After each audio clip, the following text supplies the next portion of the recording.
13 News at 4 starts with breaking news and new details. We are learning about Iran's attack today on a U.S. military base overseas.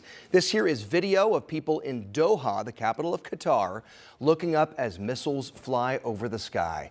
Good afternoon. We have team coverage of what happened, America's response so far, and the impact here at home. A lot to get to, but let's begin with the very latest from Qatar. Here's Lee Waldman.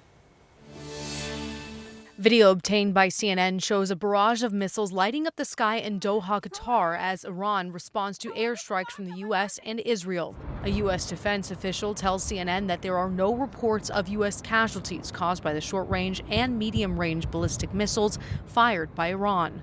It's the latest salvo in the ongoing Middle East conflict between Iran and Israel. Monday, the Israeli military launched attacks on Tehran, including the entrance of Iran's notorious Evin prison. This comes after weekend strikes by the United States on Iranian nuclear sites.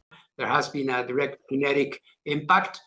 Internally, we cannot judge, but of course, one cannot exclude that there is significant damage there.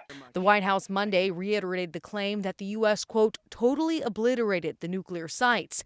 However, the UN's nuclear watchdog agency says it's unable to confirm the whereabouts of Iran's stockpile of near weapons-grade nuclear material.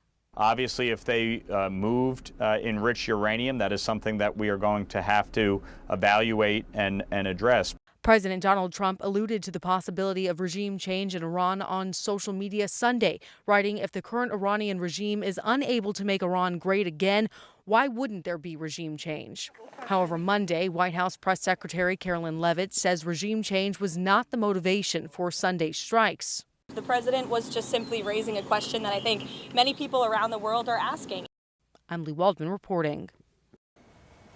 All right, so let's get your bearings here, show you what's happening where. This is a map of the Middle East. We've got Israel over here, we've got Iran over here, and you may be wondering, well, how many U.S. military bases are there in this area? Well, the answer is there are a lot, and they're scattered throughout the region. There are permanent bases, like the one in Qatar that Iran says it attacked overnight. This is right across the Persian Gulf from Iran.